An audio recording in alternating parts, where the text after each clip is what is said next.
Enthusiasts broke out their umbrellas today, and it wasn't really a big deal because they have the understanding that rain, after all, is what keeps the plants alive.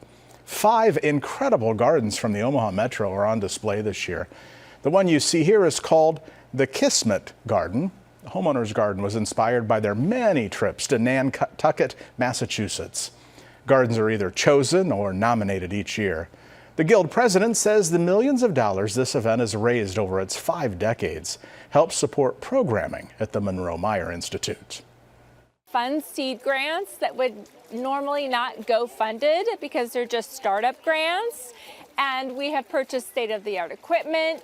We have started innovative programs at MMI. It really goes for a very good cause. We're told the Guild will start looking for next year's gardens in July, so make it look tip-top shape. More information can be found on the Guild's Facebook page.